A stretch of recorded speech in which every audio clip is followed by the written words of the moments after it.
Yo, we on business. Yo, we out here hitting that grind. Podcast vibes, letting loose, unwind. Next on the mic, yeah, he flexing with pride. Meeting dope souls, taking you on the ride. Talking about life, not just that paper. Doing it big, ain't no time for Beyond Business. Today, sitting down with me is someone that you're going to get to know with me. I literally met him 5 minutes ago. After a mutual friend said this would work out well, and I can tell it probably already will. He is a young man in his 20s. He is a military veteran. He's an Army vet. He served overseas for us. He came back and is now still serving the community as a correctional officer. Along the way, he is a music artist, not a rapper, for the record.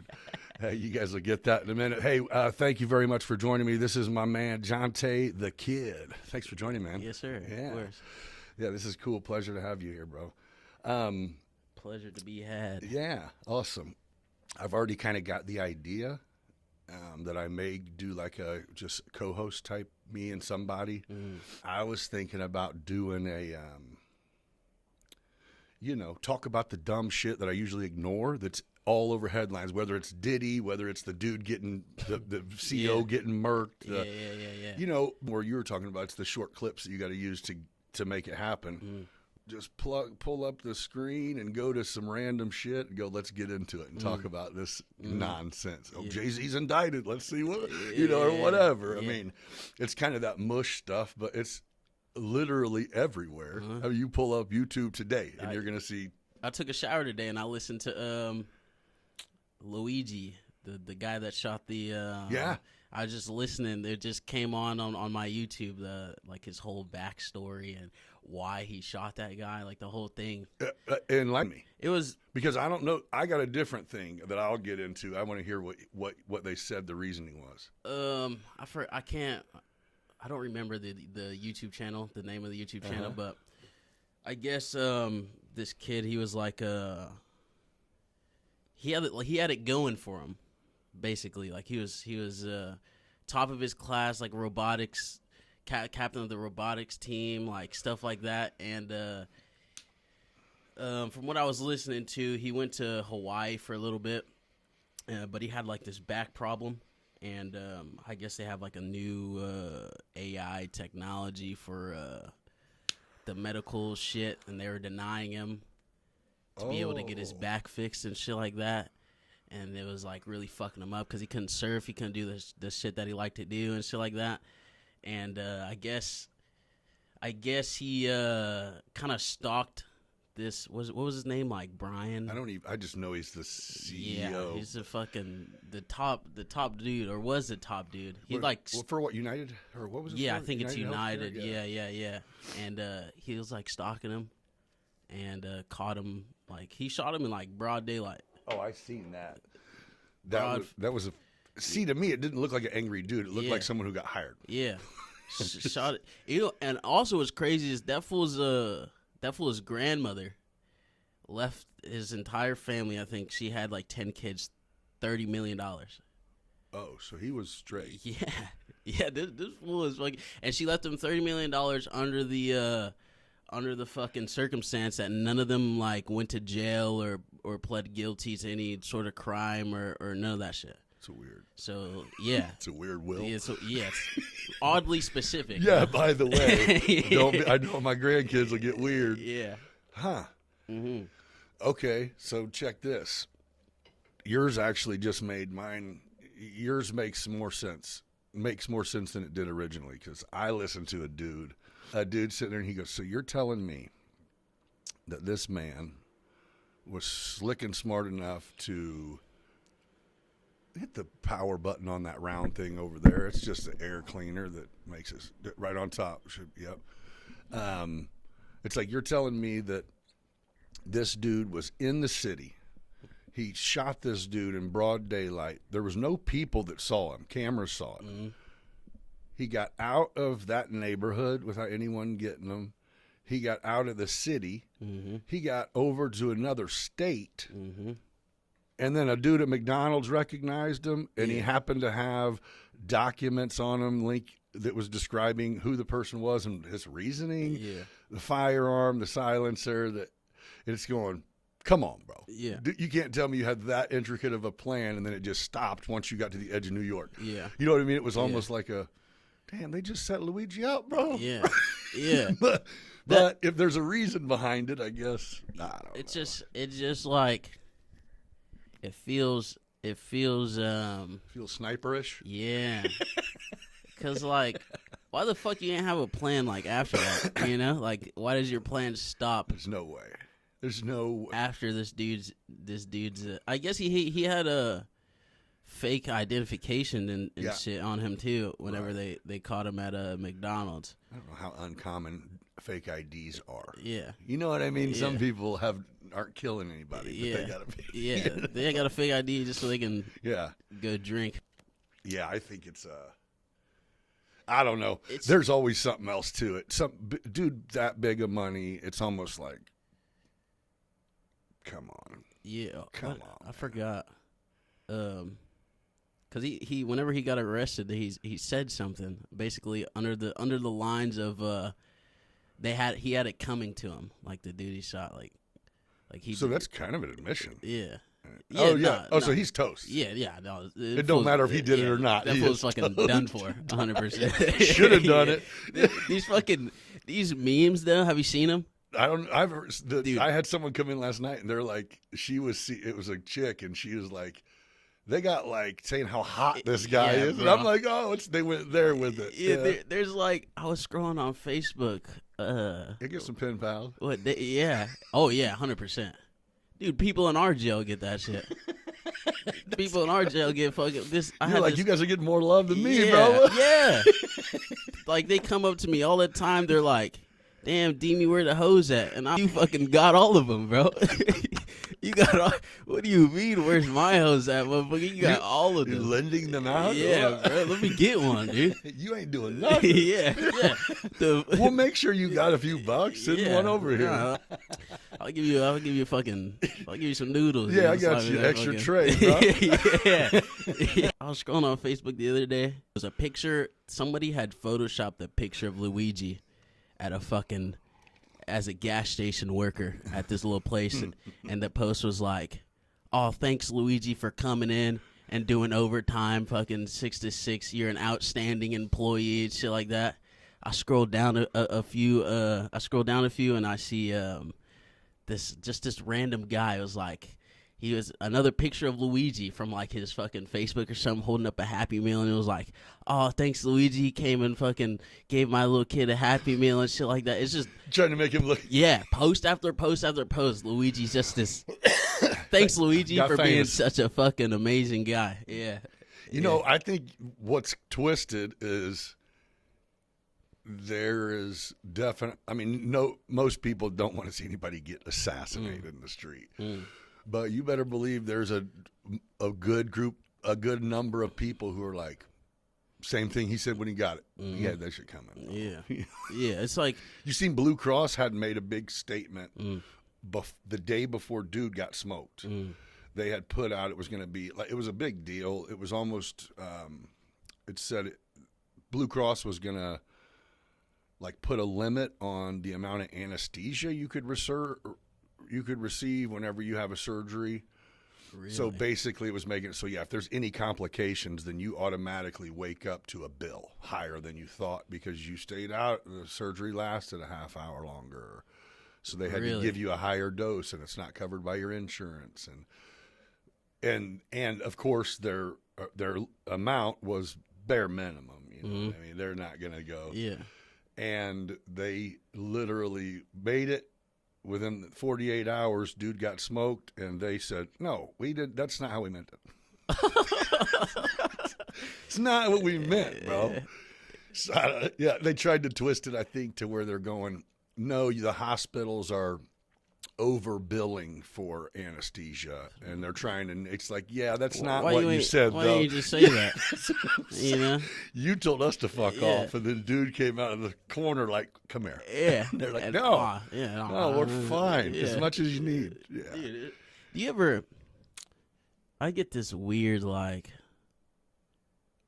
feeling sometimes. I think it was after this election, and I'm like, bro, this fucking planet is not real. Something. Yeah, there's something because I'm sitting here like this election, and I was like, why the fuck is Cardi B up here fucking right telling motherfuckers who to vote for? Yeah. It's even this whole I wake up and this fucking the CEO of who I've never heard this man's name in my entire life, and it's a big deal now. Now it's the biggest thing ever. Yeah, it's it's crazy. Well, it goes, what was going on? It almost makes you go, okay, what was really going on that we weren't supposed to see because you blasted this shit? Now we're paying attention to Luigi. And you know what I mean? It's usually something usually is a deterrent. You know what I mean? Yep. Which I know people who believe that about a lot of the school shootings that happen. It's usually in the wake of something big. You know, something big is in the news, and then there'll be a school shooting, and it's like, don't pay attention to that no more. It's just, I mean, or even like the Epstein thing. Yeah. He definitely got murdered. He definitely did not kill himself. Yeah, definitely. And Puffy is not going to kill himself, but he's going to be dead too in jail. But you think so? Yeah. You think so? Yeah. I think it's just so much higher than we can even wrap our brains around. But come on, we never got this lit. The government had arrested him based on a bunch of tapes, a bunch of shit with Epstein. It goes, so he's dead, and it's just like, yep, it's over. Yep. Well, no, it ain't. Even what was that one girl's name that was supposed to testify too? Yeah. What was her name? I forgot. her name. It's on the tip of my tongue. Huh. Yeah. You know who I'm talking about? Huh? Yeah, she was supposed to go testify about all the people that was on the list and shit like that. Never. It was a big thing for like a month, and then fucking after that, no one.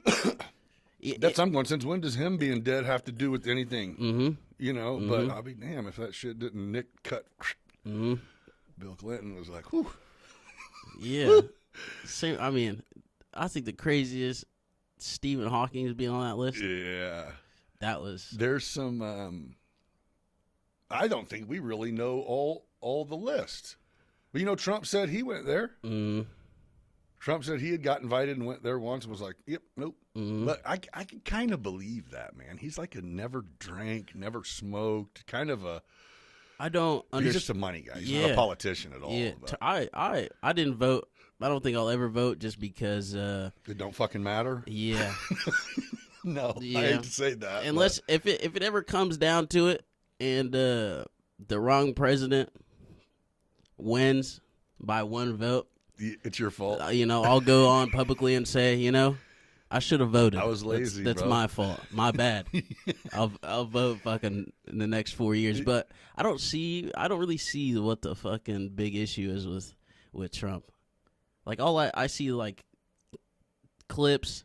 Maybe it's just my media, because I see like him. He hangs out with all these little podcasters and everything, and he just seems like all around. Of course, he's an older guy. Yeah. All the people complaining about him is he's just not a politician. I yeah. think that's the problem. Yeah. Is if Kamala wins, then the whatever we call that group runs shit. If Trump wins, ain't no one he don't even care what his cabinet says. I mean, if in reality he'll make decisions. And so it's funny when you brought up the Cardi B thing, because for Trump to not only win but by a landslide was like, what? Nobody expected that, really? But Joe Rogan and Theo Vaughn, that's what did it. I mean, in my opinion, you just went and reached 10 million viewers. Joe Rogan especially. Yeah, for sure. Because even the crazy thing about Joe Rogan's is people that would subscribe to it, notifications on, like they had blocked that whole 20 million views in a week, and they blocked that whole fucking podcast. That's crazy. They fucking, it didn't show up in nobody's you had to search for it. You had to search for it. That was weird. 20 million people searched for that podcast. That's crazy. To watch it. And then it was just like. Well, and you remember while they were doing it, there was a few things that he was very, okay, we're not going to bring anything up and show it because we're not going to have any reason for someone to say we can't be. Like, he was conscious of it. But I don't think I honestly think that if Trump wasn't the right person, that like Joe isn't a Dana Wright, Dick Wright, or if Trump sucks, then he sucks. You know what I mean? He's kind of one of them to where it's like, well, make it make sense. But I tell you what, they said the minority vote that Kamala thought she would get, she shot herself trying to get, because she's going. They were talking about the minorities are going, wait a minute, you're bringing whoever, I don't know. Did Charlemagne get in on one of them? Did she sit down on like a brief Charlemagne the God interview? There was something watered down she did, but it was specific, almost like hip hop related and whatever. And the minority community was going, go on Joe Rogan, bitch. We watch him too. Yeah. Stop trying to act like this is some. What podcast did she go on? Because she went on one. I think she only did one. Right. And I think I might have been the Breakfast Club. I think it was Charlemagne. Yeah. Tried to say we'll come on Joe Rogan, but we get to do the release. We edit and release. Yeah, and he goes, oh no, we don't edit. You got to travel to us and stuff like that. Yeah. And he said he thought about it. He goes, but then it's like, no, it's something about this room and the vibe and some hours and it'll make you not fake it up for you know. But honestly, she would have probably looked like a fool. So that's good. I mean, in defense of her, she kind of got thrown in. Yeah.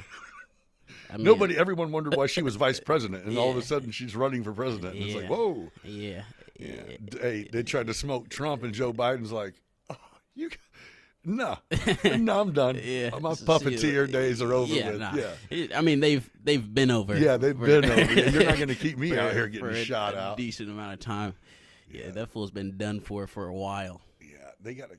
I'll tell you who I like is Vance. Yeah, like that dude seems just normal. I guess he's because he is a politician, but he's big on VA too. Yeah, which is one thing. Like me and my friends, me and my homie Tim, he's been really getting on the VA stuff. But that's something like we're big on. Because like VA wise, there's veteran suicide is going up by the day. Really, and it's insane to me that like it's hard to get into the VA. It's hard to get help from the VA. It's hard to get meds from the VA. Like that whole thing is like it. Like just last week, they found out there's this VA over in forget which state. Dude was having they were having orgies in the VA office. Awesome. And it's like they're doing that. Well, there's veterans out here suffering. Yeah. And that's one thing that I'm like pushing. Yeah, I'm very happy for. I don't really care about. I'm not a gun guy. Don't really care about guns, but you got people that served our country that are out here killing themselves because there's no one to help them. Yeah. I think that's a fucking big deal that no one talks about. It's that whole mental health crisis, man. And it's funny. It's just different because I'm twice your age, and whenever I was your age, there was no such thing. Stop being a pussy. You know what I mean? Rub some dirt on that. Rub some dirt. Yeah. And it doesn't matter if your wife left you, your mom died, whatever, anything. You went to war. You saw someone get their face blown up. Suck it up, bro. You're a man. That's not real life. It's the internet. Life's so strong as far as you know what I mean. And it's like over the last few years, it's like me and some buddies I know that are my age where we'll never thought we would have the conversations of going, man, some stuff might have fucked me up a little bit. You know what I mean? Like, maybe going and talking to some stranger isn't such a bad idea. I love it. I have recently over the last like couple years. I wasted money for a while because I felt like I was trying to trick this person into think. I don't even know what I was doing. You know what I mean? It was like I'm paying because I know I'm fucked up, but I'm going to convince you that everything is okay. What am I doing? So yeah, once that, the curtain finally fell, and it was like, dude, yeah, here's what it is. It's almost even if the person's sitting there lying to go. Hey, you're not the only one, dude. Like, this is common. You don't necessarily need Medline. You just need to figure it out, you know, whether it be workout routine or, you know, I mean, everything. Depression is real, though. Yeah. Anxiety is real. Yep. So I got an interesting story. My pops is a vet. He was 101st Airborne. He was in Vietnam. And what he got, and he enlisted in the Marines back in the day. And, you know, it was like, sign up for it and you'll leave on this date. Well, before he left, the Army drafted him. So, which I don't think he cared. He was just white trash kid trying to get the hell out, you know? And he goes to he said, I found out pretty quick that as long as you were training for a specialty, they wouldn't deploy you to Vietnam. So he proceeds to be a sniper and then a paratrooper and then a ranger and then and he just keeps succeeding. So finally he's out of shit to do and they're like, Rambo, let's go. And he's like, no, that wasn't the plan, bro. I just was learning, you know. But so he went on he went over there and he actually has some pretty, I'm going to get him on here if I can get him to talk about some of these stories he's told me, which are, man, heavy. But fast forward, he gets home, you know, life happens, all that good shit. Well, he retires in 2016 and it was a typical old man story. You retire and it's time to die, you know, but he didn't. He had a really rough 8 months and then he pulled out. Now he's golden, whatever. Well, he had a buddy, one of his church buddies, who's also a vet. And he started, you know, just telling my dad, hey, reach out, see what they can do. And my dad was kind of in the mindset of what you're kind of referencing, of going, they ain't gonna do shit. You know, we did what we told to do, and now, you know, fuck us. Everybody knows. Yeah, it's not even a secret that they're not gonna do shit. Yeah, you can get some college, but can you even get that anymore? Is the GI Bill thing a thing? Yeah. Okay. Well, so he gets back and he starts slowly. It ends up so my dad retired after 30 years of work, and so, you know, between Social Security and work, they're making like total between him and my mom, and they own their house, so that's plenty for we're in Decatur, you know. Yeah. And they're frugal, they don't spend shit. Dude, my dad ends up getting a check for like from the VA and the letter telling him he'll be getting back pay for the rest of his life, for the rest of my mom's life and his life. That was huge. I mean, just as a, you know, I want them to do better than they've ever done when you retire, you know what I mean? So it was kind of like, shit, how did that work out? He goes, honestly, they asked me some fucking questions about Agent Orange. And I was like, I didn't really know that. He was like, that was the shit that cleared the field. He goes, yeah, they would kill all, it was a jungle. So they would throw this shit down to kill everything. And he's like, they asked if I ever came in touch with it. And he's like, oh, we had our shirts off wiping that shit off our faces. Hell yeah, I came in touch with it. They sprayed it on us. But it wasn't supposed to hurt us. And they contributed like fucking 60% of his health problems throughout life to that. Obviously, if he's getting a check for it, anybody who's involved, if they pursue it. But I was very, very pleased with, you know what I mean? To at least go, well, the VA ain't been shit, but hey, take care of my pops, man. Yeah. Let's get that at least. Yeah. But I think that might be it, bro, is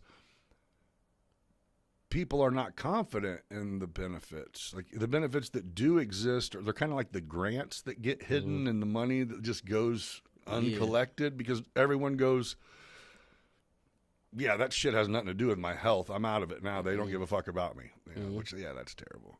Like, that and the people who die over there who have families here. You know what I mean? It's like the mental health of the people who come back, and how about just the livelihood of the wives or husbands and children that are left just fucked up.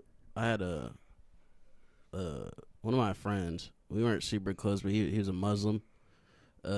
Super, like, nobody ever had a bad word about this guy. He was like 28, rest in peace to Sneed. But he got in a car accident last year.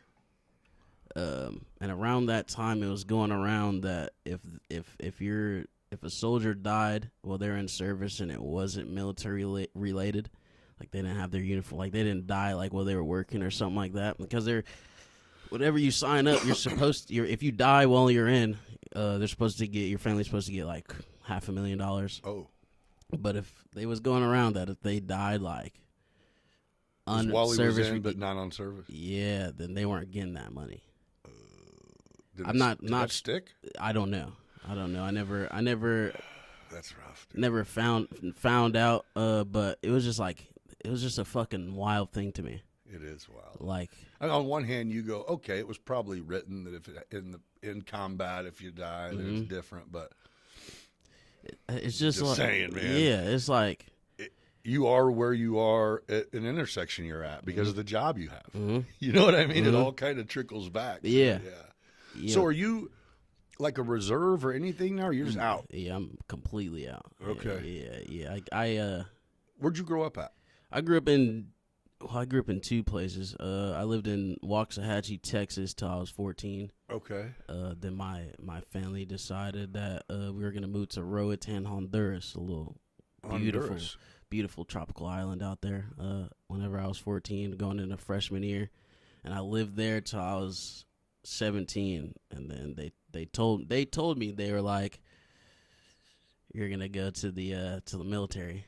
I chose which branch. It was gonna be Coast Guard, but I was 17, so they had like my dad had to be there whenever I went to basic training, after my schooling. It was just too much traveling back and forth, so I chose Army. It was just a waiver and fucking went off.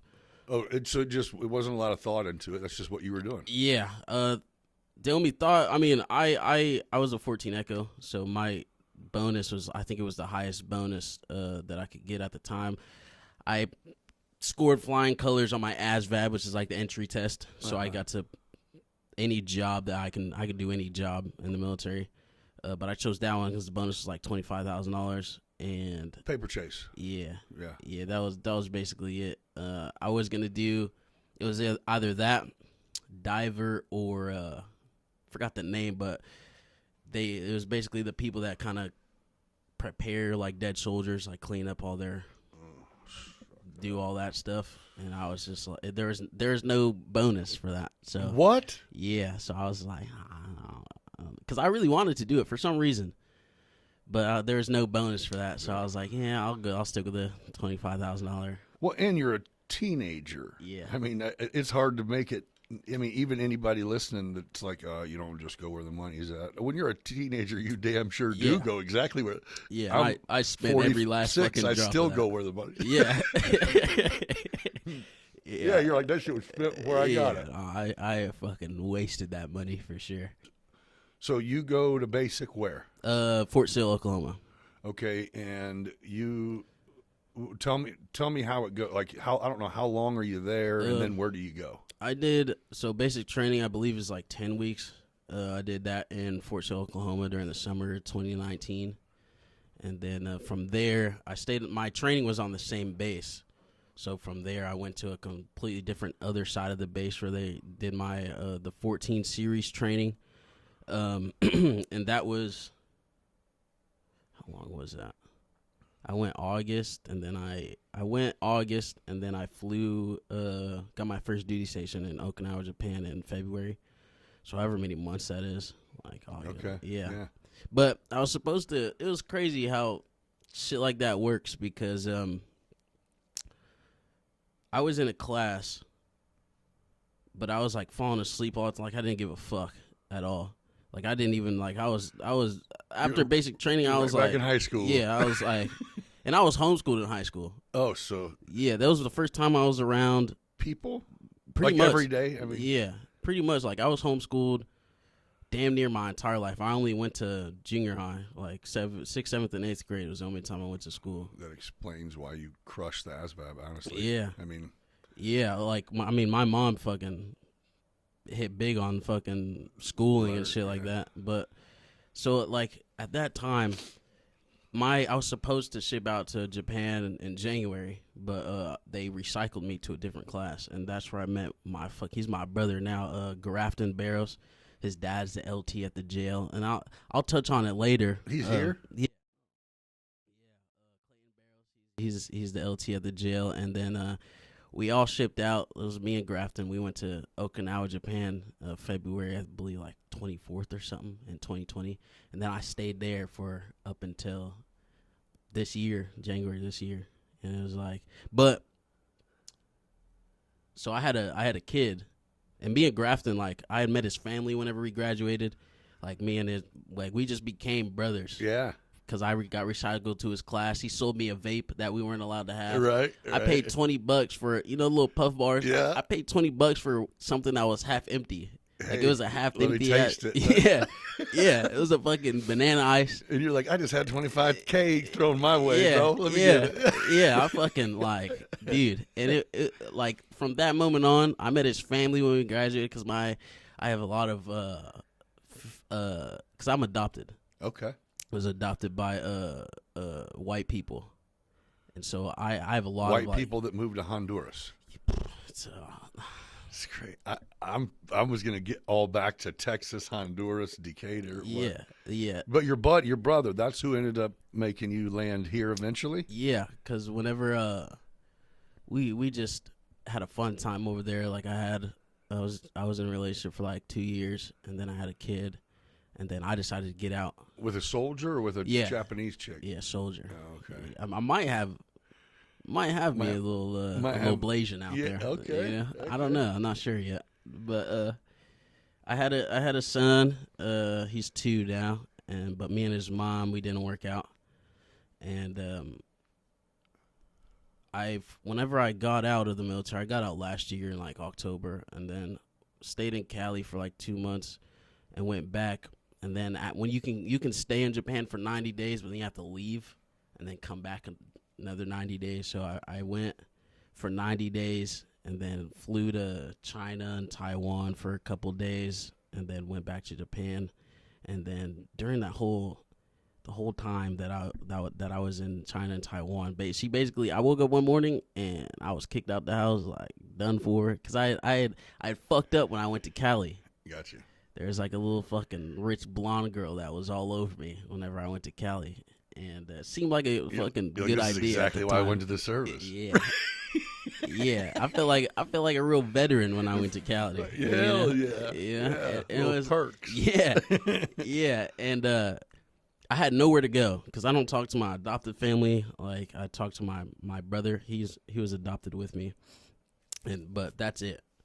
Is it your brother? He's in that home, or your? Yeah, he's my actual blood brother. Yeah. He was adopted with me as well, but I didn't talk to him.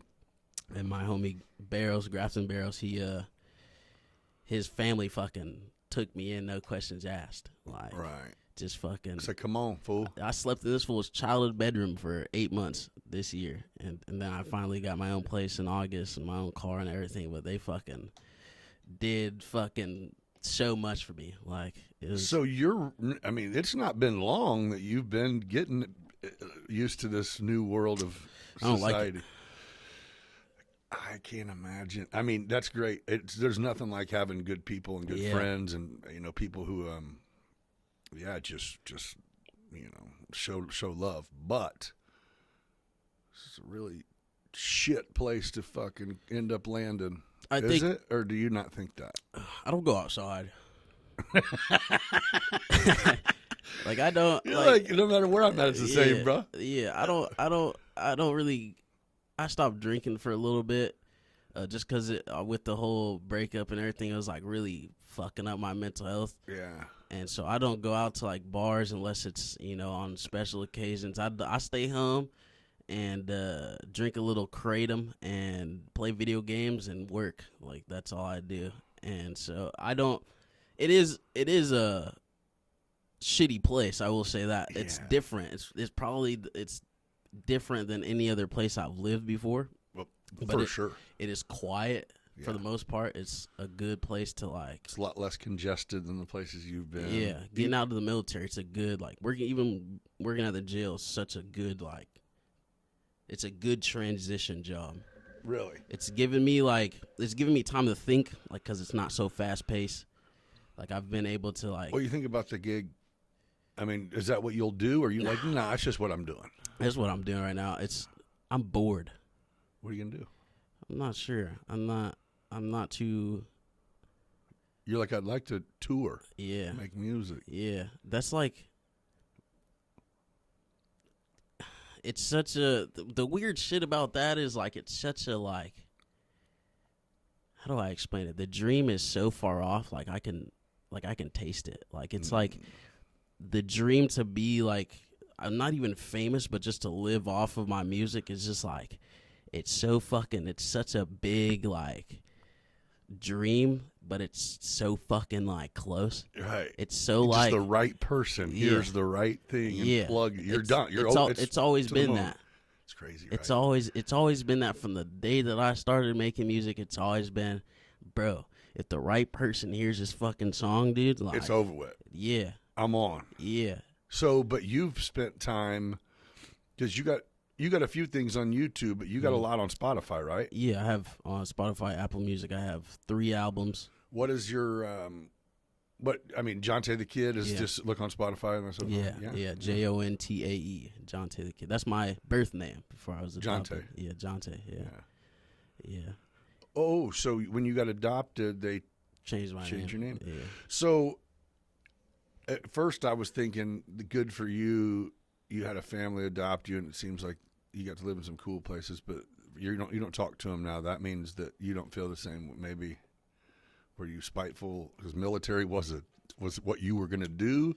No. Or I mean, it was always been music since I was like 14. I used to. So, but I'm saying, what happened with you and the family that? A lot of whenever I went to the military, I started for like a year and for like 18 months. I was doing acid. Very I do acid every weekend. Okay. Like fucking just. Yeah, you liked it. Yeah, it was like. I still sometimes like I can feel it. Like I like just reminiscing on such. It was like 2021. That whole year was such a fucking dream. Like I was in a dream state that whole year, but. Whenever I came out of it, I kind of like there's some things about me growing up and me being adopted and just my whole birth family that just kind of like I started remembering, I started actually thinking about it. Like, for example, my brother last year for his birthday, my white family they sent this fool a chocolate cake, a dozen chocolate donuts, and my brother's black, and 2 bananas. And I'm not joking. I'm not joking. And my brother. Not to laugh. But like what the?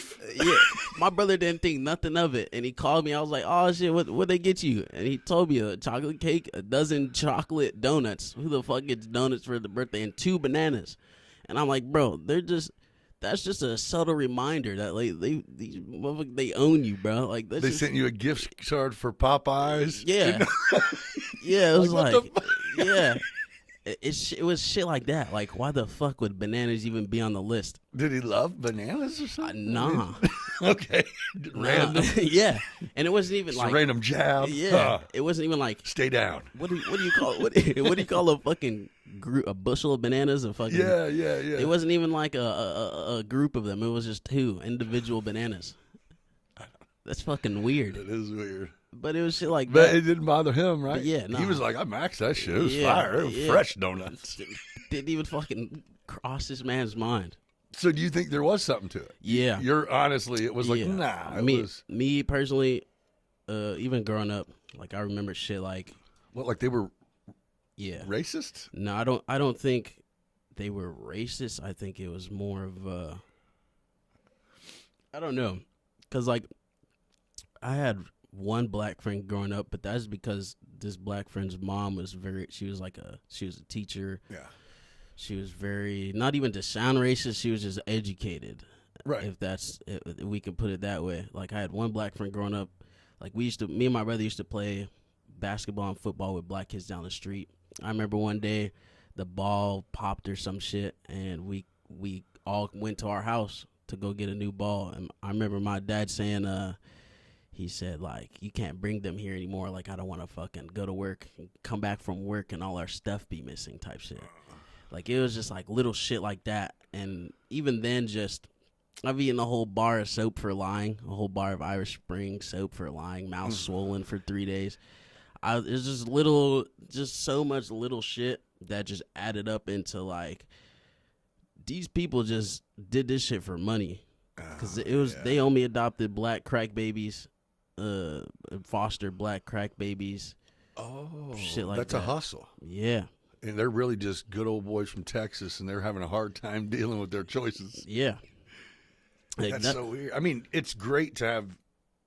I mean, obviously you were taken care of, but yeah, that's scars, man. You know what I mean? That's scarring. That's there. what it does. Because I try to, like, So are you like with your brother? Are you like, okay, if you don't see it, then cool, I'll just see it? Or are you like, no, I'm gonna make you be crazy about this shit too, bro. I don't push it on him. I just let him know that like they all, like my brother. Yeah, I'm close with my sister too. She's like my white sister. She's 4 years older than me. But like I'll let them know that like I don't fuck with them at all. Like I don't fuck with my adopted parents. None of them but those two. So has the time came where your adopted mom or dad has reached out and been, or is it like no, and you didn't argue it, so that means you're guilty? I'm kind of like I haven't even confronted them about none of that shit. I just kind of like they. Do they wonder why you don't come around, or are they just like, No. no, he's an adult and we don't need him around. He's gone now. Pretty that too, and I remember I kind of burned the bridge. I remember one night. I don't know if you know what triple C's are, but it's cold cough medicine that comes in like a pill form. Okay. You take 10 of them, you fucking robo trip. Okay. Yeah. So one night, I took 10 of them, and I think I was drinking too. I used to fucking. If the plug didn't have nothing, I'll just go get NyQuil from the fucking. Get it. Yeah. What was that about? You just needed to escape a little bit? Yeah. Like, it was for a decent amount of time. While you were in the service? Yeah. Yeah. I used to sell acid to the people. In the military, they make the drug tests. Somebody makes the list. Right. I used to sell acid to the people that made the list. So I'm golden. none of my fucking homies were on that shit. I wasn't on that shit. I used to Right. text people and see when the list was coming out, shit like that. So, but it was just like, it was a weird need to escape. I didn't even know what I was escaping from. I just knew escaping was fun, if that makes sense. Oh, it makes perfect sense. I've had my moments too, man. Yeah. But so that there is something about, and you probably know this now, is LSD and psilocybin. Mm-hmm. Ayahuasca. Mm-hmm. There's some things getting tapped into that I think we're going to see come to the forefront of being more legal the further along. Definitely we shrooms. go. Shrooms for sure. I don't like the feeling. It makes me feel like I have anxiety whenever that first feeling kicks in. It happens to me now. It never happened to me because when I had my son, I stopped everything. Okay. I even stopped drinking for like 6 months, and then I started drinking back up again before I came over here. But I can't do psychedelics anymore. Obviously, you can be abused and you can never come back from it too. Sometimes. Oh yeah, I know a guy that's fucking my homie Albie. Still tripping, huh? Oh yeah, still. that fool is like, dude. This guy, because he was in the army with me. He's in South Dakota now. He got out, but this guy, he would like not stop talking ever. Like, we would be going to do an exercise at 3:30 in the morning. We would be sitting in the car, and this fool would just talk. He knows nobody wants to fucking hear him talk, but he would just talk to somebody because it wasn't us. But this guy, like, you can tell by his voice. You can tell he looks like a hippie now. He's got this big old fucking beard, long hair. That guy he's done for. Toasted. Yeah, he's like. He hasn't stopped tripping. I don't, and how So many he didn't years? come back. Yeah, he did not come back. Because sometimes you ever meet those people, and you're like, I wonder what you were like before. Did you know him before? No. Oh. No, I met him in the Army. Oh, and he had already took that trip. Oh, yeah. Yeah, he had already been on that trip for a little bit. Right? He did. Yeah, that's crazy. Yeah, I was on the phone with him a couple months ago, and I seen a little picture of him as a baby. He was just high as fuck, still on that trip, showing me around his room, right? And like his room is like, it's probably a little bit bigger than this, but he's just got stuff. Yeah. Just like he's got like a bunch of like precious stones and jewelry that he and his fryness, he people give him all this shit. Like he's got at least over, I want to say $300,000 worth of stuff in his room. Just shit. Shit. Just like, and it's not garbage, but it's garbage. He's got like this painting from George Washington's time hanging up in his room. Oh, just weird random stuff with a price on it. And he was like, "You got to come over here sometime." And I was like, "Bro, if I come over there, I'm gonna rob you." Yeah, bro. I need to take let me get a Rubbermaid tote full, bro. I'm gonna fucking rob your ass if I fucking go over there. Right. Dude. You're not gonna have none of that shit anymore. It's just sitting there, bro. It might be good for you. Yeah, Get rid of some of this shit. Yeah, but he's like, because whenever I was like me, even me, sometimes I wonder like if I had never taken that, because the first time I did acid. Some guy in the Army, it was like a little acid party, and he had given it to me. He was just like, "You never done it? Fucking here." And how'd you guys get like the tabs? Yeah, first it was gel tabs, and then I met they were shitty gel tabs, like they tasted like bud and everything. Oh. And I didn't know that. One of my homie Tim had told me like, "You haven't tripped yet." Oh. And then I found another plug, and he had paper tabs, and that's when I started tripping. But I wonder if I'd never taken that first tab, like, what the fuck I'd be like. Did you make music before that? I did, but it was shitty. Like, it was just like... So it changed shit. It changed a lot. Because I was like, growing up in such a closeted environment, whenever I got to the Army, I was just like, loud. I was fucking trying to make everybody laugh. Like, I was trying to like... I needed friends. It's kind of awkward. Yeah. I needed people.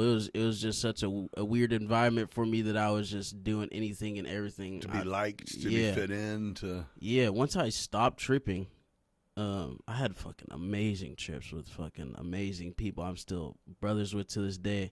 But once I stopped tripping, I just like... Because I remember my last trip, it was with my baby mama before she was pregnant. I remember we took the tab on my bed, and I remember coming up, and I was watching. You ever seen that show, A Good Place? I think it's called.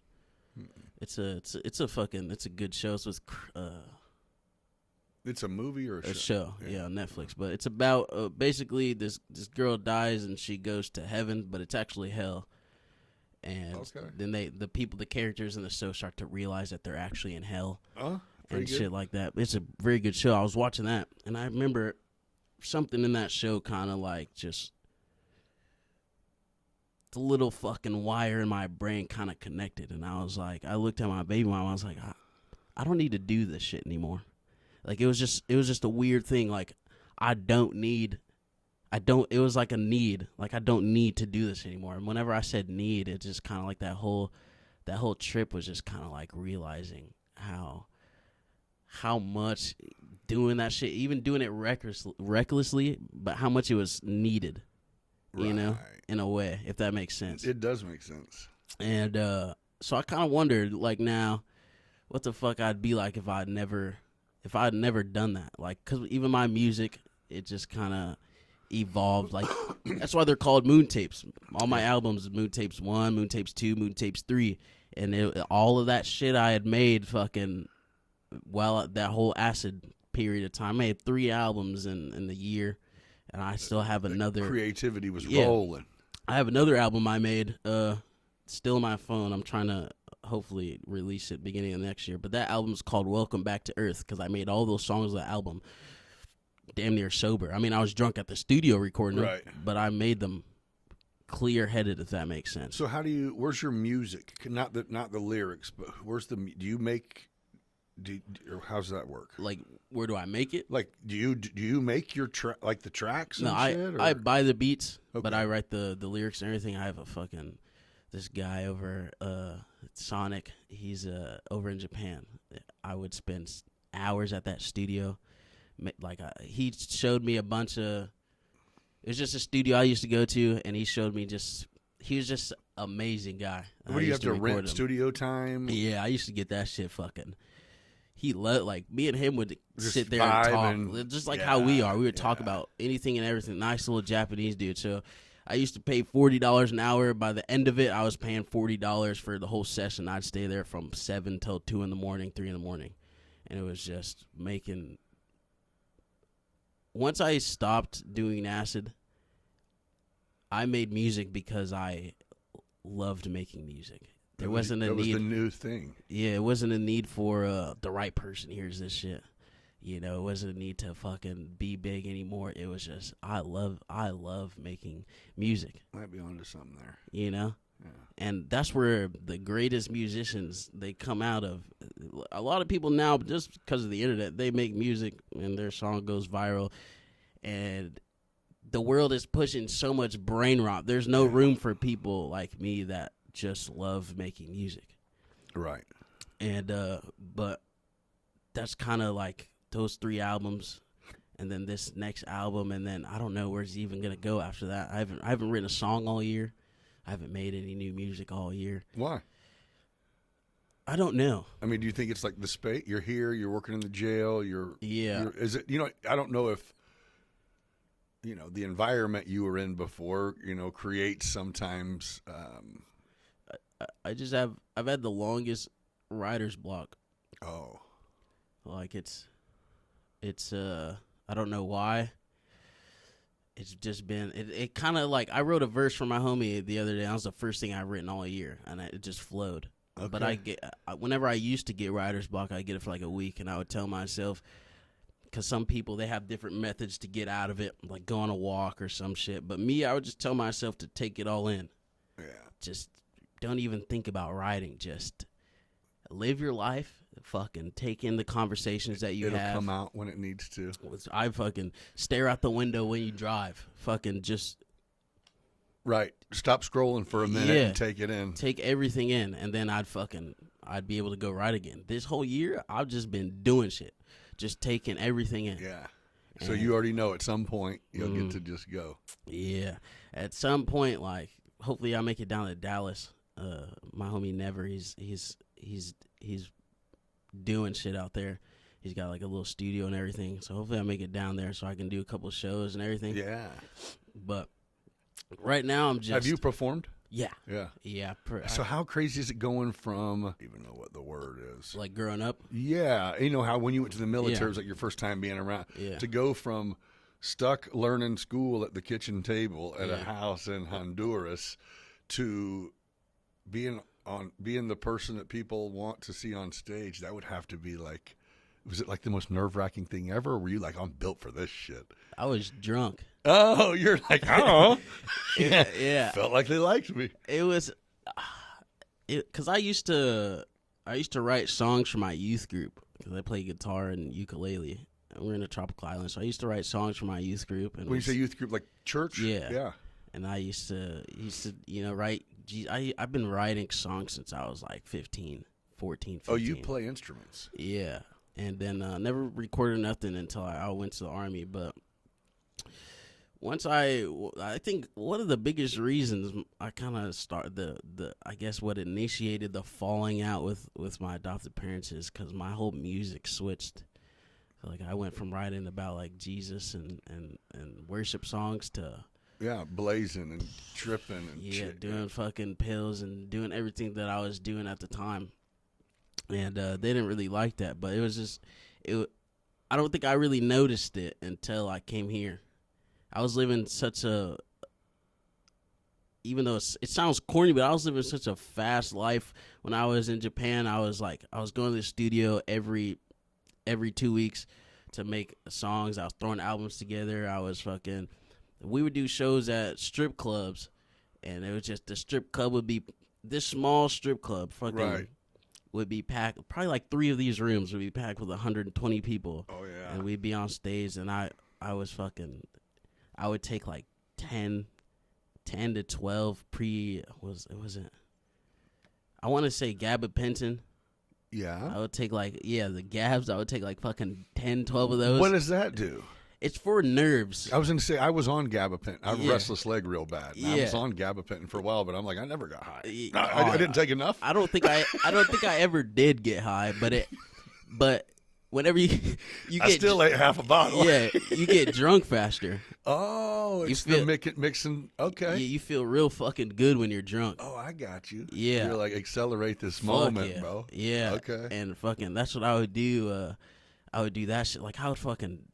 You if were I just did- down, bro. Yeah. If I didn't have any antidepressants, or I didn't have anything, I'd take antidepressants and go drink on that shit. Like, You're lucky, dude. Yeah. I mean, for you being reckless like that, it can lead Yeah. to a lot. It can lead to addiction. It can lead to. So when you did the last LSD, last time you tripped, did that snap you out of doing all your curious drugs like that, or was it like, nah, it just made me stop tripping all the fucking time? Yeah, it was just tripping. Like, I still, 'cause even my friends were worried about me because I was doing it a lot. Just getting carried away. Yeah, They're like, bro, you're not a rock and roll star yet. Yeah. Stop living like it. Yeah, I was doing it so much. Like, my homie Tim, he remember he came to my room and was like, bro, you need to stop. Chill, bro. Yeah, and I stopped doing tabs, but my homie Tim, he would have all the muscle relaxers and fuck. He had his back fucked up, so he had all the pills. So we would go fucking snort some cyclobenzaprines and get drunk. Like, that was just what we did. But whenever I had my son, he left, actually. I think that's what really did it. He got out of the Army, he left. And then every now and then we go down to the store and get like a CBD pen and shit like that. Right.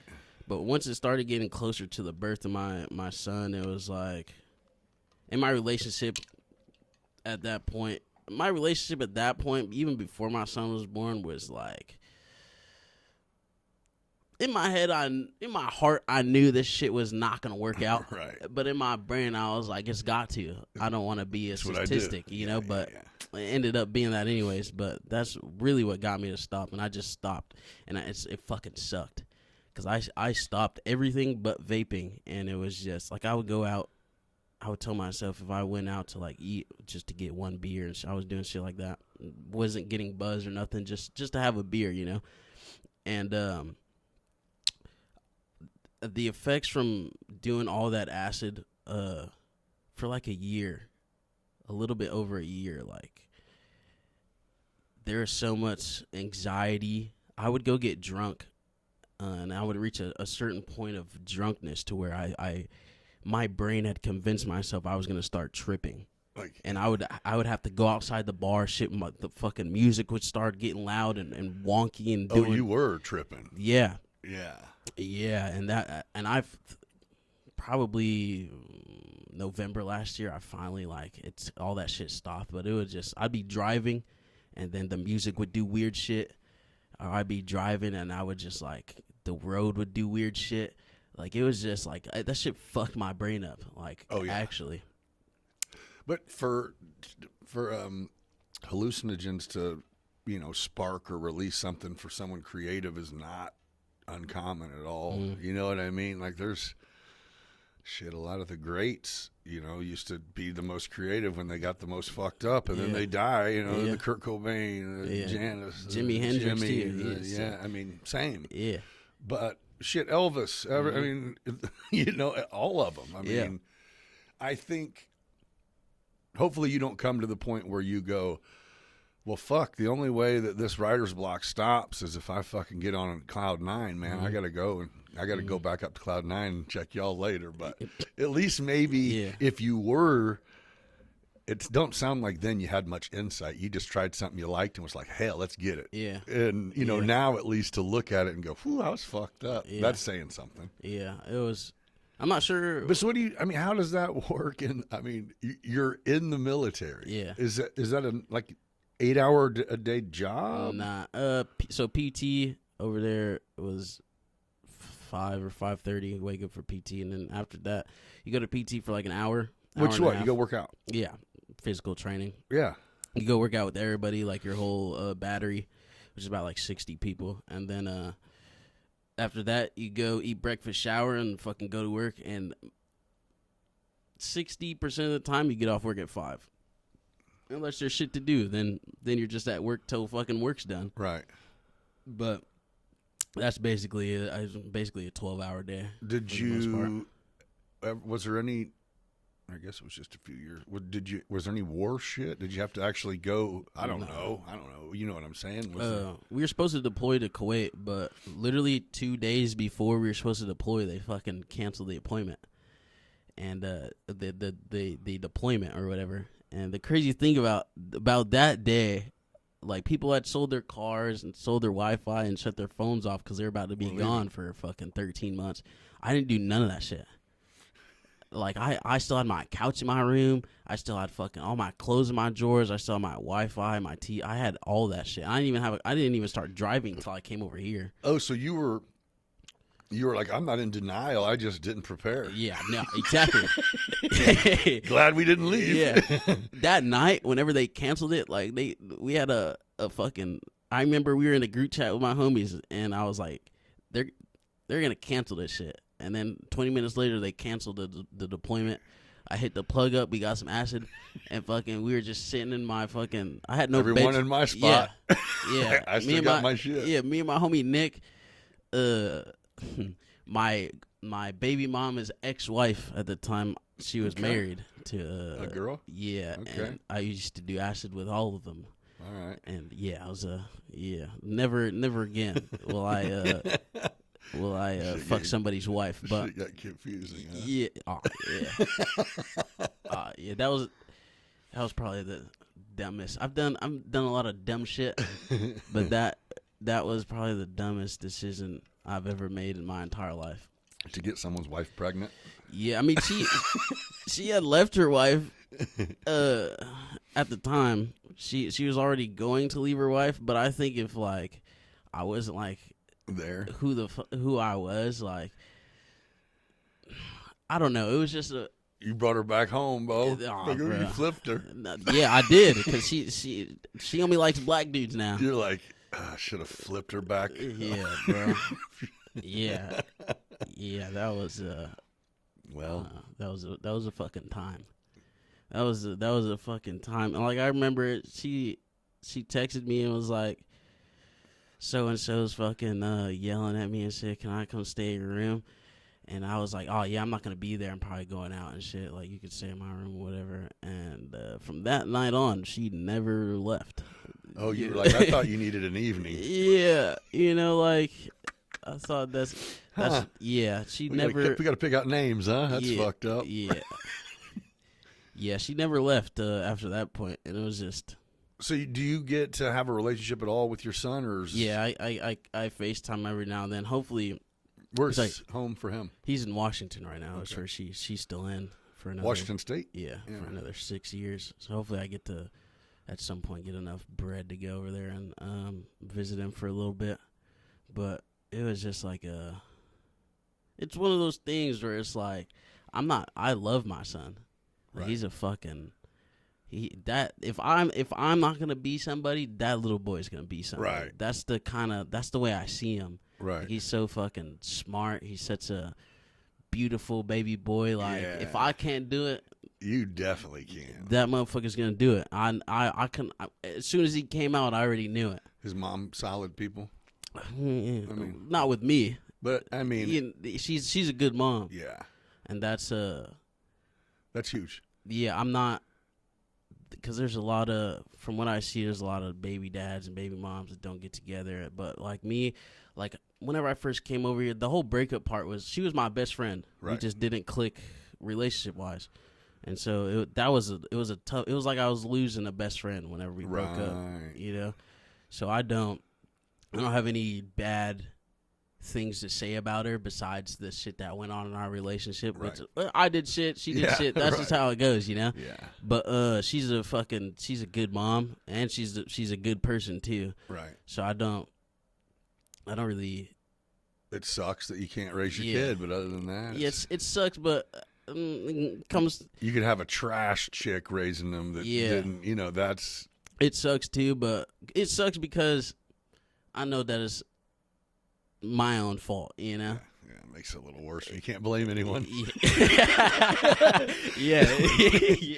You're like, it was me. Yeah. Shit. Yeah, it was, and I knew too from the fucking day. I knew, like, because I'll push that. I'm the type of guy, like, I like to toe the line, and I'll put a foot over. Right.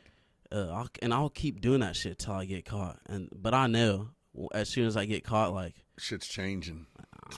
That's me. That was all me. Yeah. You know, that was all me. Like, I knew exactly. Like, my dad used to tell me all the time growing up when I used to get in trouble. He used to be like, every fucking time, there's consequences to your actions.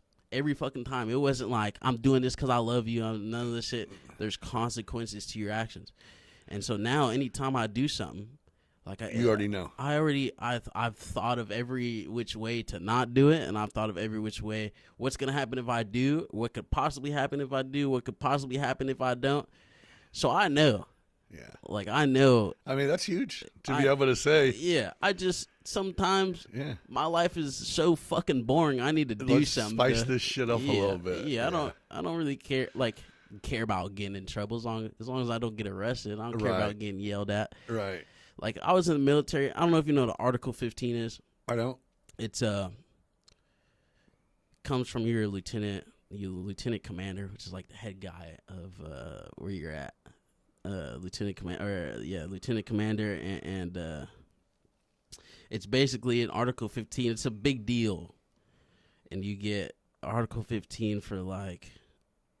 It's like a write-up or something? Yeah. It's like you can get like a counseling and then Article 15. That's like fucking, you do extra duty, which is after work. Then you got to basically go sweep the barracks, pick weeds. I got you. Extra work until 11 o'clock at night. It's your punishment. Yeah, I got, those are a big deal. You were like, I was at Article 15. I got 4 of them. Yeah, I got 4 of them, and then I got a GOMAR, which comes from the fucking 4-star general. We got all of my homies got GOMAR. It was 4 of us. We went to Tokyo during COVID. Okay. We weren't supposed to. Like, we were like, that was, my homie had posted, shout out Rob. He had posted a video of us in Shibuya crossing and put the fucking geotag on it. Ooh. And his LT seen it and snitched on us. And I remember that day we had all got called. Like, what the fuck are you doing in Tokyo and shit? And this dude Rob had started yelling at all of us. He was like, damn, y'all got us all fucked up and shit. Y'all got us caught up. And he was the one that did that. It's hilarious now, but I got in trouble so many times. I stood on the red carpet in front of fucking first sergeant, commander, so many times. It didn't even faze you anymore? Nah. So where you're going, I ain't going to jail. Yeah. Even at work. Right. Even at work, like, the first time I fucked up when I was a CO, this is the reason why I don't want to do this job forever, is just because I wouldn't say I'm too nice. I'm just a human being. Right. I don't like to think of myself as having a position of authority over, especially over criminals. Like, I don't tell them when they say, hey, CO, like, bro, my fucking name's on my shirt. Don't call me CO. Really? Like, shit like that. Like, I like. You realize that's the opposite of most people. Yeah. They need to be in charge of someone. And you could tell. No doubt. You can tell, like, certain, like, they even lowered the fucking hiring age to 18, and you can tell, like, the kids that get there, they feel some sort of power. And it's weird to me because, like, you're in charge of people that already done fucked up, you know? Like, you're not in charge of somebody to fucking make that sandwich for that guy. You're in charge of people that already done fucked up and that know you're in charge. You know, they know what they can, and, like, it's just calm down. Yeah. Yeah. So I had a dude who's like my age, and he retired from being a policeman already. I think it was partially not his choice if he wanted things just to be smooth, you know? So anyway, I got him to come sit down with me here this past week. And he had a really interesting perspective, because that's what my thing is. I go, what is it that makes a new officer of anything seem like they have to do that, poke your chest out thing, whatever. And his take was, he goes, dude, I'm 5'8", $175 or whatever. I didn't come in here to bang. I came from the military, and I was a military police, came here, became a police officer. And he goes, dude, we get treated like shit. He goes, everybody's automatically like I'm trying to explain how he explained it was. He's like, I thought we were coming to serve the community. He goes, and I'm not that naive. I know shit happens too. He goes, but it was like within my first year of even stopping people for traffic shit, it was like they treat you like such a fucking asshole that you become one and go, okay, fuck you then. And I'm like, I guess you don't really think about that side of it, but that's a good perspective you have, though, is you're going, not only these guys already fucked up, but you are also dealing with, potentially dangerous people. There's don't for 1 second think that they give a shit about that tray that much. If they don't fucking like you, they can, Yeah, which is like, because I don't want to talk myself up too big, but most of those inmates in there love me. Yeah. Because I go in there and I just anything they need, I'm not finna I watch Netflix all day. Right. I just sit there. Oh, right. I watch Suits. I finished 9 seasons of Suits. Solid. Sitting on my fucking ass. Solid show, dude. I got sucked into it not long ago and went through it all. I just finished Dexter 2 weeks ago. Okay. And now I'm on halfway through season 2 of Vikings. And they know I don't yell. I hate yelling. I don't yell. I'll talk shit, but that's only because you're talking shit. Right. I treat everybody, I say please and thank you. Hey, can you please push those mop buckets out so I can put them away? Thank you. I treat them exactly like human beings, because, you don't have your phone. You're already locked up. You got to spend holidays away from your kids, your mom, your dad, your brother and sister. So I'm not finna sit here and be 23 years old yelling at this 54-year-old man to fucking get off my window and shit like that, You're already in jail. I don't got to treat you like you're already in jail. I'm just coming here to get a paycheck. Right. And I got to make sure that you get that mop bucket out here, bro, and you get your tray. And there's rules that we both got to follow. Right. And it just makes it easier if there's just a certain way you talk to people. And a lot of these fucking... Why is that not the popular way of thinking? Correct me if I'm wrong, but you walk in with a good attitude, people are more receptive. Even the assholes. They can see that shit. Yeah, even the people who hate you just for being a CO, it's like, oh, he's not a... Yeah. He's just doing his job. That's why I don't think I'll work there for too long. Because I'm I need to do something. Yeah. Don't get me wrong. I get paid fucking $46,000 a year to watch Netflix all day. I still eat. I got a car. I got my own place. But I'm not doing nothing. Right. I don't feel it's the same when I was in the military. You got health insurance until you get famous. Yeah. I don't feel like I'm law enforcement. I don't when I was in the Army. As soon as that uniform came off, I'm not in the Army. I'm finna go get high. Right. I'm not I don't feel an authority figure. I feel like a poser in a sense. I'm just here doing that shit. There's a lot. You become a cop, you gotta wear that shit. Yeah. To go be a cop. Yeah. Some of these people that are in corrections, they're they couldn't pass the police test, so now they're wearing that shit. They're a detective. Yeah, they're wearing that shit in I think the worst environment possible to wear that shit.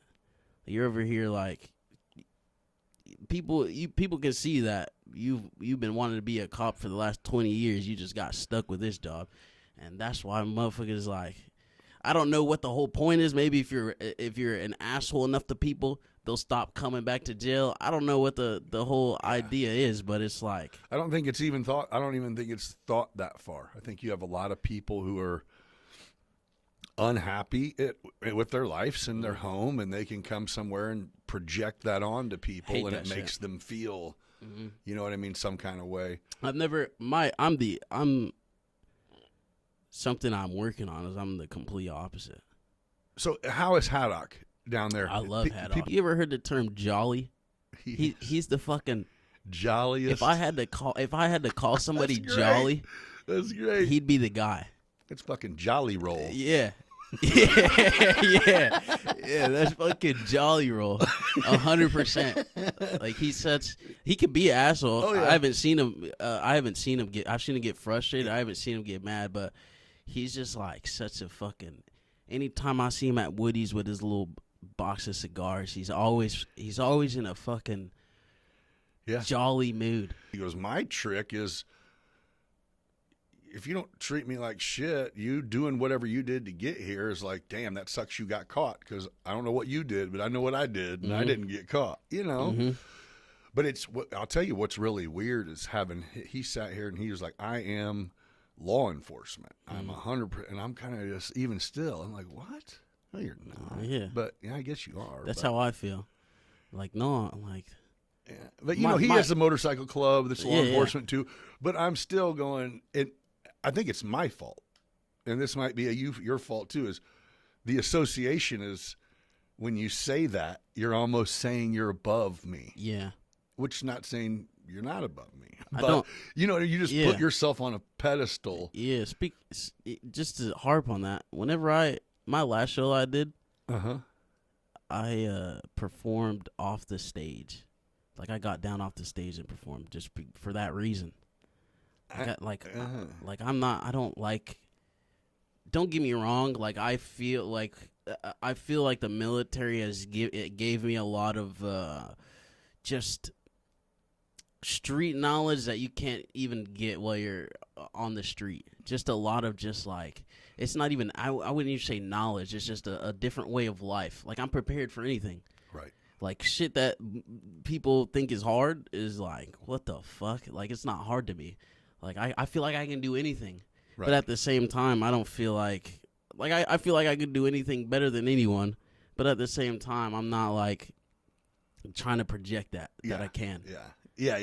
I feel you. You know, there's always, especially being in the jail, is like half of those motherfuckers got more bread than have touched more money than I'll ever probably touch in my life, unless fucking the right person sees my fucking music. You know, she could happen. So I think it will. It's just a weird, like, it's a weird thing. Like, we have a new guy that started, and all the new people they start, and then there's a specific pod with the pedophiles and shit in there, and they always work in there, and then they come out, start talking like, oh, did you read this guy's report? Like, he did some fucked up shit.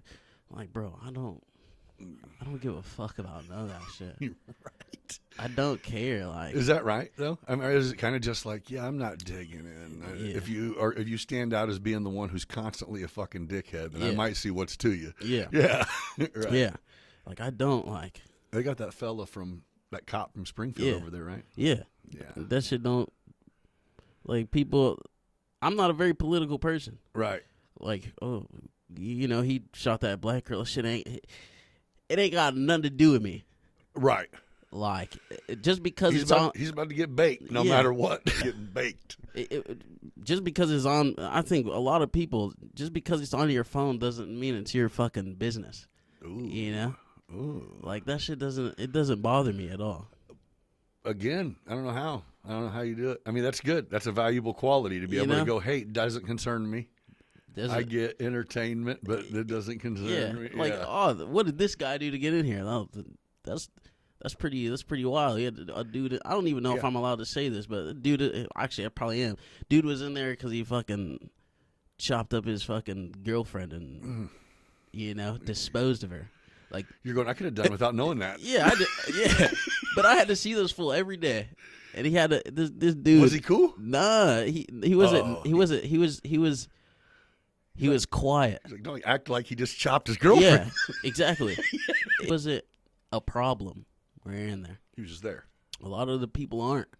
Yeah. Which is like people say, like like whenever I got fucked up or in trouble the first time, is because there's like a max pod in there. Oh, you got in trouble working here? Yeah. And there's their kids fucking same age. There's younger than me. Yeah. So I had 2 of them out, and I was just talking to them, like telling them about I had a kid. I was in the military, just shooting this shit with these fucking criminals. Yeah. And they seen it on the cameras and called me to the office, and fucking if I do it again, get suspended. Just standard protocol. Yeah. But the reasoning was, which I didn't really understand it. The reasoning was like, these people could fucking jump me and then open all the doors to the shit and everybody could get out.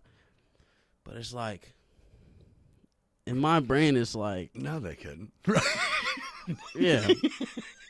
I sized them up before they even walked through that door, bro. Yeah, it was like I didn't do nothing to these people. These people, I'm not in no gang. I'm not even from here.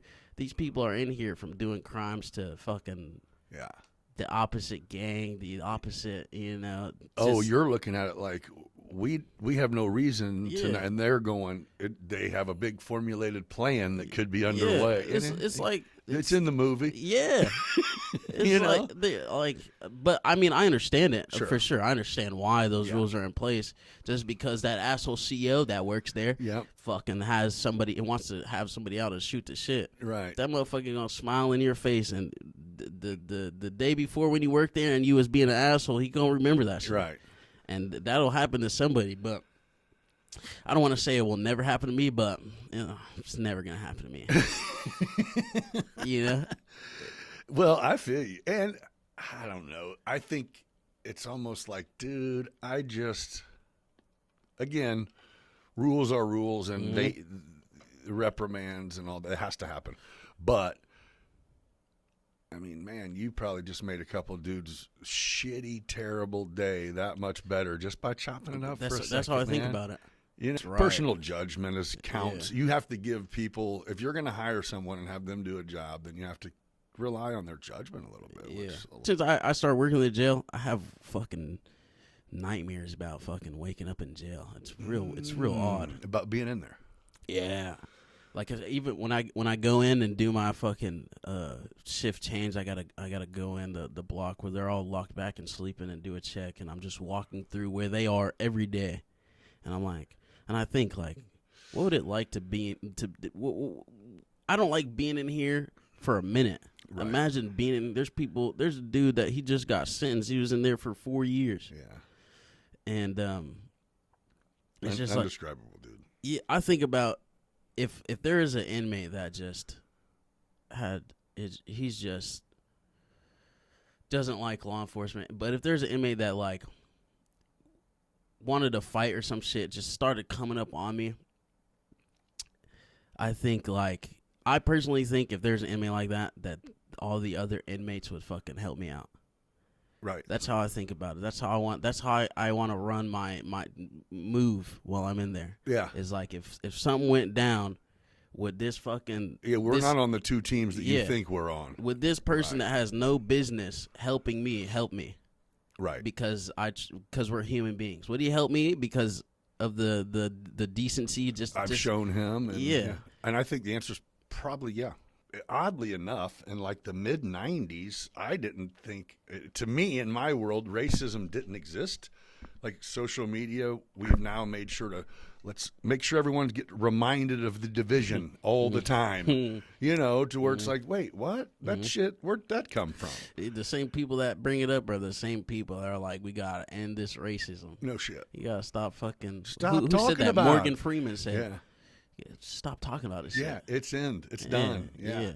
Just like how we stopped talking about the Jeffrey Epstein list. Yeah. Why can't we you stop talking about that shit? Yeah. There's too much money. Yeah. You know what I mean? There's too much money and controversy. Yeah. Of course, you have the people who will go, he's black, I don't fucking like him because I'm white and we're white. Yeah. And the other way around. But other than them fucktards. There's a guy like that when I first started. He had a fucking giant swastika on his fucking back, but he didn't because obviously I'm a black CL, but he never like, he was separated from everybody He had like his own cell and everything. He was in just away from everybody, but he didn't like treat me any sort of way. No, because I didn't treat him any sort of way. You know, that's it. You know? Like, of course, he probably didn't like me because of my skin color, but I didn't approach him in a way like, oh, you don't like us. Yeah. You don't like us. We're on separate teams. Yeah, so I gotta I gotta make sure you know that I know that you don't like us. And it's unnecessary. It's such a fucking. I'm there for 12 hours. Yeah. And I'm gonna sit there for 12 hours and just fume over nothing. You're gonna ruin my life. Yeah. I hate you for a while. Yeah. I'm trying to. But you're like seem compassionate. Like you're even going, bro. They already are. Whatever they did for whatever reason. Yeah. Pretty sure he sat there long enough to think about it a lot. Yeah. You know. Yeah. And why do I have to think about it? Right. Yeah. No shit. You know what I'm saying? Like. Yeah. I ain't do none of that shit. Right. I'm just here to watch Netflix and make sure what do they tell us? Make sure they're not fighting, fucking, or dying. Yep. That's all I gotta do. Right. And that's all I do every day. Just make sure they're not fighting, fucking, or dying. Yeah. Yeah. I think that job would just suck. Yeah, it doesn't. It doesn't suck. No. I meant maybe the part of just chilling, of just fucking sitting there. You know what I mean? I'm bored. Fucking dark ass room. Yeah. I mean it's I find new ways, like they'll come up to the window and knock on a little thing because they want some paper towels or toilet paper and shit. Well, first couple months, like a little box. Yeah. First couple months I was there, I would just do it for them, because I didn't want them to fucking, because I was new. Yeah. So if I didn't do it, they were just gonna yell through the chuckle, bitch ass nigga and shit like that. Fucking bitch ass Let's not go there. Give me some fucking toilet paper, you bitch ass lazy shit like that. So they do? Oh yeah. So I would fucking, because they do it because then you're gonna get up. You're gonna win a reaction. Yeah. So I would just do it, and then what? So there's CEOs who will come up there and argue with them and shit. Oh yeah. You take your bitch ass back to this. Oh yeah. Oh yeah, that's great. Or it's not, but it's funny. But I would do that shit because I was like, I'm not trying to be called no bitch ass nothing. I just don't want to get up, and you have to get up and then open the door and bring the toilet paper in there and then shut the door and then sit back down and the then next guy needs just pencil sharpened or whatever the fuck is going on. Yeah, 2 minutes. I gotta stand back up and go do my little checks or whatever. But now I know exactly. Okay, as soon as I roll the doors, one person from every pod is gonna come knock on the little thing and ask for fucking toilet paper and paper towels, right? So I know that I can ignore that one. Because I gotta serve trays, I got shit I gotta do, so I can ignore that one, right? They'll be all right, right? And their doors are open. There's toilet paper in their rooms, right? The motherfuckers window, like I tell them now. They're motherfucking. Whenever we go do shakedowns, we walk into a cell. Their fucking rooms, their little windows are fucking lined with toilet paper because they just ask for the shit and people give it to them and they just save it. Just so they don't not have it. No, it's just like they're just hoarding this shit just because they just want something. Yeah. Yeah. Like so it's like I tell them now, like this whole week. I wasn't an asshole, but I was just like, I'm not doing this shit no more. And they would tell me, they would knock on the thing, send some toilet paper in here, and I was like, I'll roll your door so you can get that toilet paper out of your room, but I'm not finna send no more toilet paper in there. I've found new ways to stay sitting on my ass and watch Netflix without being an asshole. Right. I know you need toilet paper. We'll get you some toilet paper. You just, I'm gonna roll your door so you can do it. I'm not finna.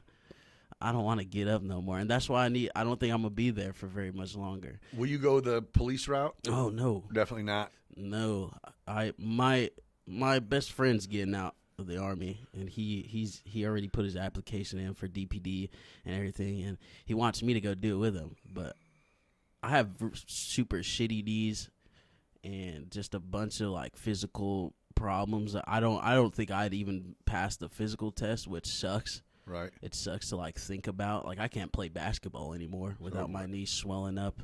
I can't run. I can't stand for longer than 20 minutes without being in pain. What's that about from? Army. Oh. I think just Army and the for sure. No doubt. But I don't think I could do that physical wise, and then just we get people, the people that come to jail know that they're coming to jail. They know they're gonna be in jail. They don't come to. They don't hate us. Right. 90%, 95% of the people that come to jail don't hate us. They call in. It's called a straight in. Like they be like, available escorts. We got a straight in, which means that there's somebody fucking fighting the police. But as soon as they step in the jail, they're cool. Yeah, and that's not. I think me going the police route, I'd actually be an asshole. You'd have, and I think that was what I was saying when I talked to the police officers. After he got done explaining his first 3 months, I was kind of like, yeah. You'd have to be. Yeah, or what? You be an asshole, you lose your job. Because I don't, imagine I'm pulling somebody over for like some little fucking 17, 18-year-old kid driving fucking over the speed limit, and I look at this kid, and it's just like, damn, I don't want to write you a fucking ticket. Fuck this guy. Yeah. Shut up. Yeah. Yeah, I don't want to. Yeah, you wouldn't be good. I'm the type of I'm the type of guy that's like, bro, what? I don't want to do this shit. You're gonna get caught one day. It's just not gonna be by me. Right. Yeah. Somebody else is gonna get you. Hey, I'm just here stopping you to let you know there's cops out. Yeah, that's exactly what I would do. Not even joking. Hey, we're here. I'm just pulling you over because 2 blocks up ahead, that motherfucker's gonna take you to jail if you fucking keep going the speed that you're going. Yeah, and that's sticker, bro. Go get that. I'd be like, I want to keep people out of jail. Yeah, like a lot of people that come in jail. Like I hate this shit. We have a little blog called it's Trod 5. That's where all the fucking people that come in jail, they go there and they wait for their court and shit to find out if they're staying or not. I've met so many like decent people in there. Right. They're just had a bad draw, man. So many decent people that are just like, I'm here on a warrant. You know, like they talk about their kids and they look like stand up.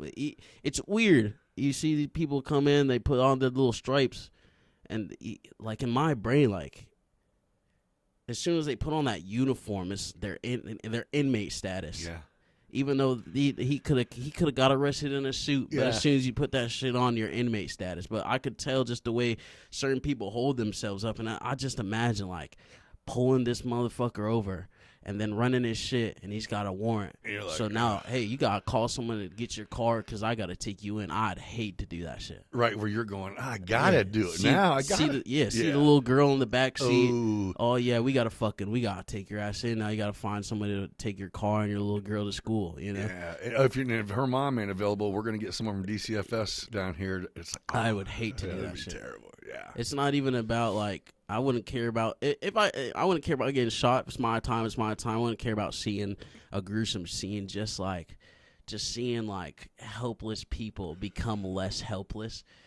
Well, you give for not to necessarily care what people think of you, but to go, it'd be nice to be a positive light instead of a friend of mine. Matter of fact, I have a lightning protection installation company, and I've had 2 people that have worked for me that are now Decatur police. You know, I'm not, I do, career moves, do your shit, whatever. And so I was, happy about it for him. But one of them in particular, it's like, he's a totally different person. He's gone. He no longer socializes, no longer go. It's like, it's just like fucking arresting people over town. I'm not going to go to Roadhouse and eat. I'm not going to go to Walmart. I'm not going to, because I don't want to be confronted. It's like, there's 2 different, it's like institutionalized. Yeah. It's like, it's the same with the military. Yep. There's people in the military, like me and all my friends we didn't carry ourselves like that. And then there's people that just get institutionalized to wherever they go. Same with just anywhere. A lot of insecure people can ride off of, to where you're going, hey, we don't have to wear our fucking uniforms here. And it's like, no, it's cool. I need this. Yeah. So like people need. That's I'm not that. Right. You might do great at it, but just kicking it with you, it's like, you don't seem like you would be cut out for that. Because you're compassionate. You know what I mean? empathetic. I mean, you're to see that shit happens. Yeah, yeah. And even then, I'd still feel like a fuck because I still want to drink my little THC drinks and play video games and I still want to have fun. Right. I don't want to fucking.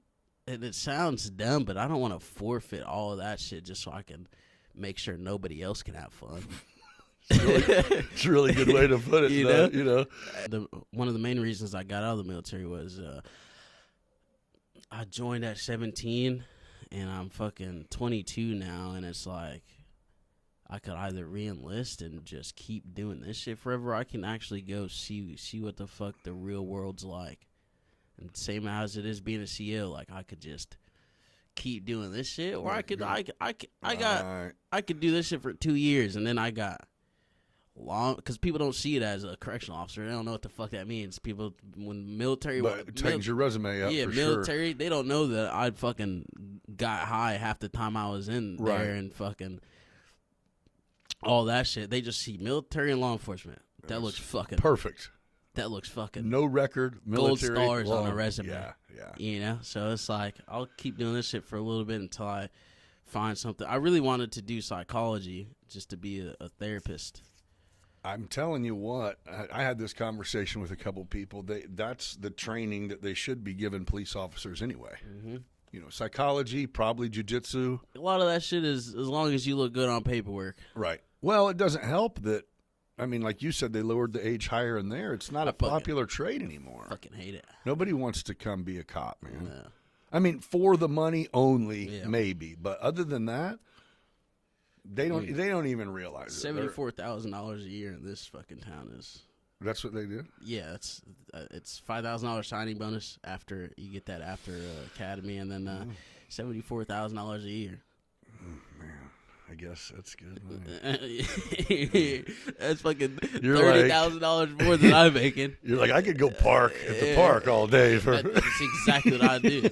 Yeah. Shit, I'll just drive around and scare motherfuckers. Right. Yeah. See somebody speeding. I'm behind you. Yeah, I'll just pull up behind you. You slow down and drive around getting people paranoid all day. That'd be fun. Driving on bumpers, watching people lock up. Yeah, that'd be fun. But it's just the other. And maybe I could do it for 10 years, and maybe that's all that I get to do. Yeah, that's all I've done is write tickets and scare people all day. But it's just that risk of having to fucking just see someone, when people come to jail crying and shit, having to deal like I don't. It's real life shit. Yeah, man. I don't want to. Maybe 5, 10 years. That'd be something I'd be down to do. But right now, can't. No. Can't do it. I got fucking music career to pursue. So, okay, that leads into something pretty good. So, I'm gonna play some of your shit.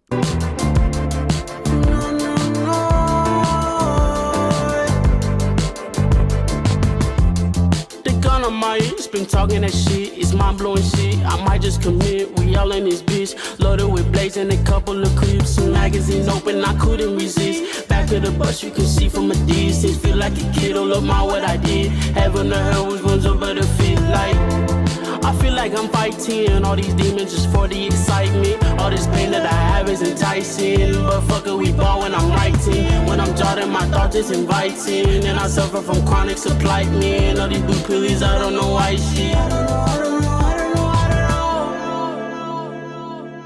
know. You got a really cool vibe going, man. But what is the trick to getting it? I mean, I hear your shit. It sounds like it's on like I've heard it before. Mm-hmm. You know what I mean? Like it would be no surprise at all to hear that come on the radio or a iHeartRadio or Pandora or whatever. So what is it? Like, what is the trick? Is it literally just having the right person hear it and go, I like it? Or is it like nowadays it's all social media, which fucking sucks. Like to do this, to do like when Post Malone came up, his whole story is his friends, he wanted to drop White Iverson.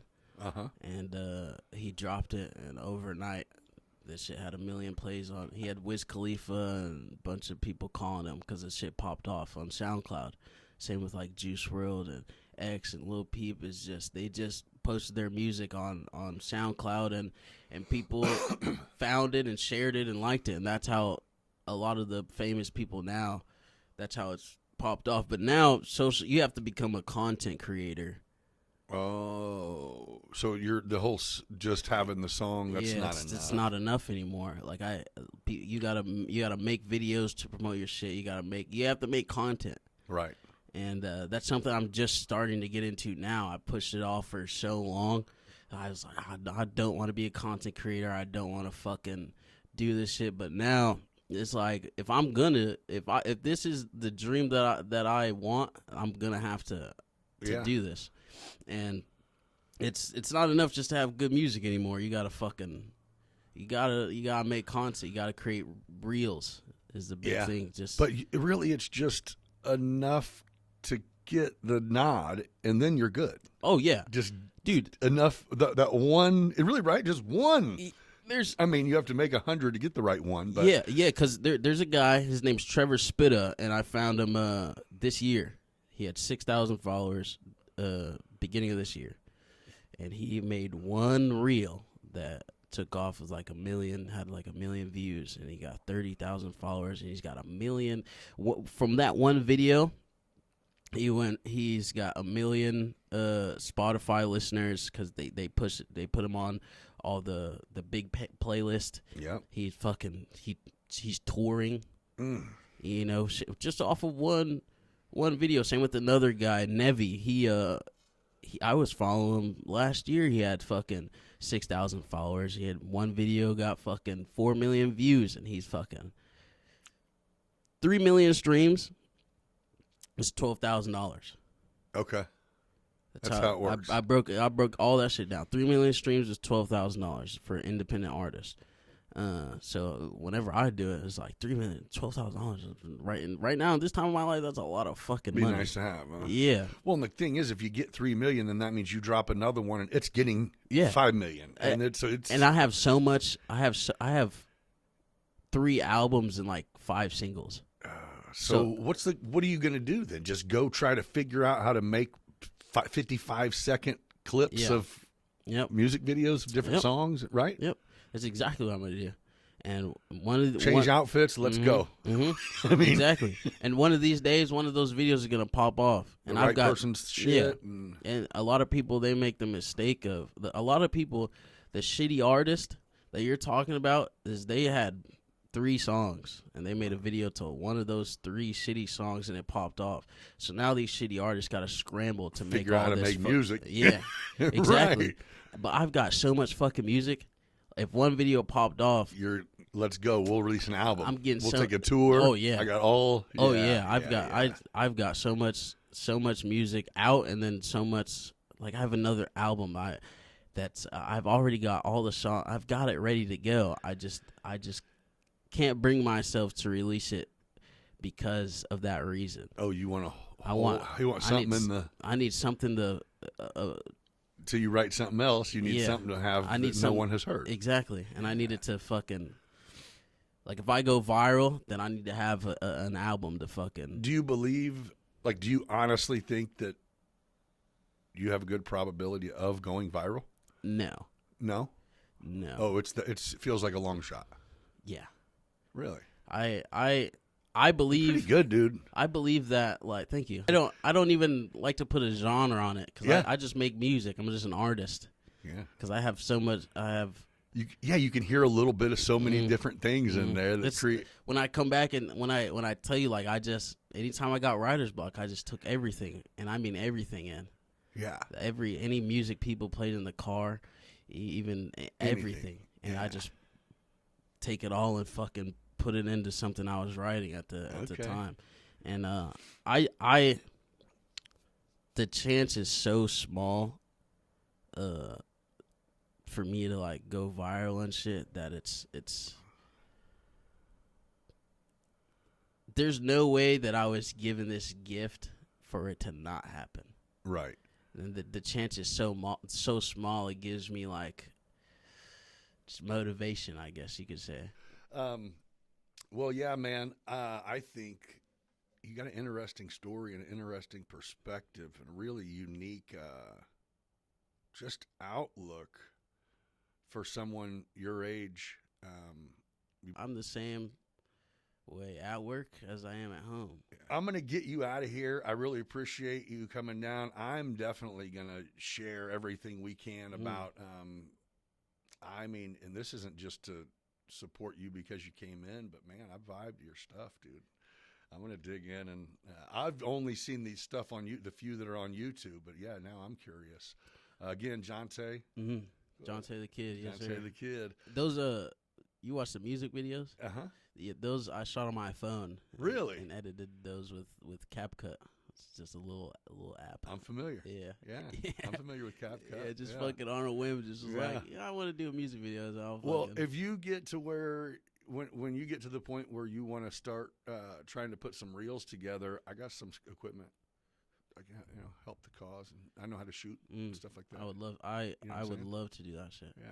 I would love to. I mean, we got some spots around here. You can make anywhere look cool. Oh yeah, it's all on the angle of everything. Yeah, and the back end. Yeah. But yeah, I'm CapCut is still a good one. I mean, we use Adobe Premiere obviously just because, but yeah, I'd be happy to work with you a little bit just to put something together, man. Yeah, it'd be fun. I'd be down. Yeah. I've seen a lot of your work too. Yeah, from your drones stuff, and everything. Yeah, Haddock was showing me all that shit. Yeah, that's it's fun. Yeah, it's a cool little thing that I just accidentally got into, and it ended up turning into something. So, but. Well, brother, thank you very much for coming in. It was a pleasure to get to meet you and chat with you. Yeah. And like I said, whenever we cut off of here, is we're definitely going to make a point of possibly even doing this kind of regularly. Yeah. You know what I mean? Just come in when you're off once a month and let's just talk shit, smoke a cigar, and see what's going on with life. And I'll keep trying to convince you not to be a cop. 100% down. 100% down. No, that'd be cool. All right. Well, thank you. Thank you for joining us. Hey, for real, I'm going to put the plug right here on it. Check him out on Spotify, man. Jontae the Kid. Hey, he's got a vibe. It's not, like he said, he makes music. It's not hip hop. It's not rock. It's not pop. It's just fucking vibes. So support the guy, man. Thanks for joining us. Be blessed. Be kind to each other. Take care. Doing it big, ain't no time for a hater. People yap behind his back, but we rise like the sun. Gather round, fam, we just having some fun. Beyond business, it's a vibe, feel that thrill, getting intimate. May even get your heart filled. Meeting the legends, those raw and real. Digging deep thoughts, show you how to feel. From the block to the boardroom, we making that move. Beyond business, baby, yeah, we got the groove. Shout out to the hustlers, the real street thugs. We all eat together, no need for the shrugs. Yeah, you blessed with the gift, determined to thrive. Nick's breaking it down, keeping that fire alive. Let's go deep like the ocean, no bluff. Beyond business, baby, we can't get enough.